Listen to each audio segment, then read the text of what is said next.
Yes, indeed. B Marsh Boxing back at it with another boxing review, post fight review, and this is Josh Greer from Chicago versus Mike Plania from the Philippines. And Mike Plania, man, he came to fight. He ain't get the memo, man. This is the first upset I could honestly say we've had since the return of boxing off the pandemic. Josh Greer, man, he basically built himself off of bringing that pillow to the ring and saying his opponent's going to go night night. Well, this Filipino by the name of Mike Planier wasn't feeling none of that, and he drops the man, Josh Greer, in the first round. You know what I mean? Josh Greer obviously had the quicker hand speed, quicker footwork as well.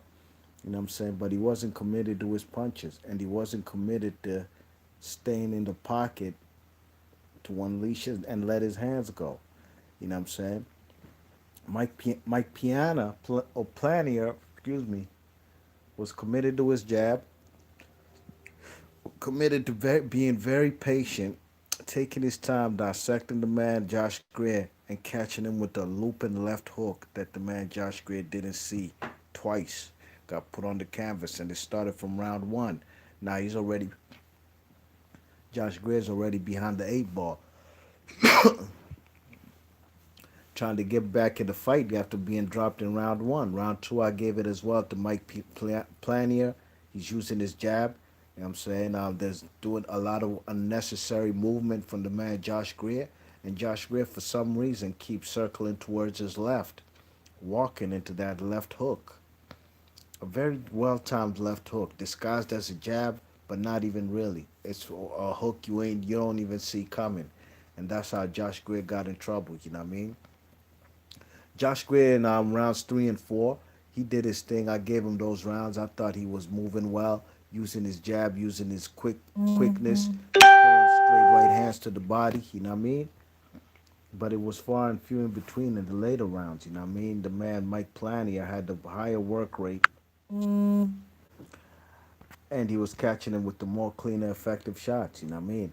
It looked like the man Josh Greer at times just was couldn't pull the trigger because he was scared of what was gonna come back. You know what I mean? And you can't fight like that. In rounds 8 and 9 and 10, Josh Greer steps up the pace. Now becomes a stalker, walking down his opponent, cutting down the ring.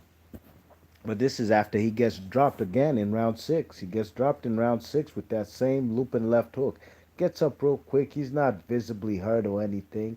He's just shocked by how quick that left hook came. Mike Planner is standing in the pocket with his hands down, enticing and inviting Josh Greer to come forward. Josh Greer just started to pick up the pace a little too late, and he lost this fight on my card. I had him losing 6 rounds to 4, but there were two knockdowns, you know what I mean? 96-94 would be my scorecard. 96, actually 96-92. That's my scorecard. It would have been 96-94 if there weren't no knockdowns. But Josh Greer hit the canvas twice. Even if he didn't hit the canvas, he'd have lost this fight on my card. You know what I mean? Mike Planner is a guy who came from adverse poverty in the Philippines, a guy who was washing vehicles for 10 cents a vehicle. Just think about that for a sec. 10 cents a vehicle. And now here he is with the signature victory of his career, beating Josh Greer, a guy who was ranked number one in the WBO, the number one contender in the WBO, was in line to get a title shot to fight the man Joel Casamayor, a guy from, or Casamero, excuse me, John Casamero, excuse me, from the Philippines. That opportunity's gone out the window. Maybe we'll see Mike Piana versus John Casamero in the Philippines. That would be a big fight over there, you know what I mean? Gotta give big props to Mike Piana for upsetting the apple cart just like that. A risky fight. He got more experience than the man Josh Greer coming into this fight. I believe he was like 23-1. You know what I'm saying? Or 22-1. 23-1 actually. And the man Josh Greer, I believe he was like 20-1. You know what I'm saying?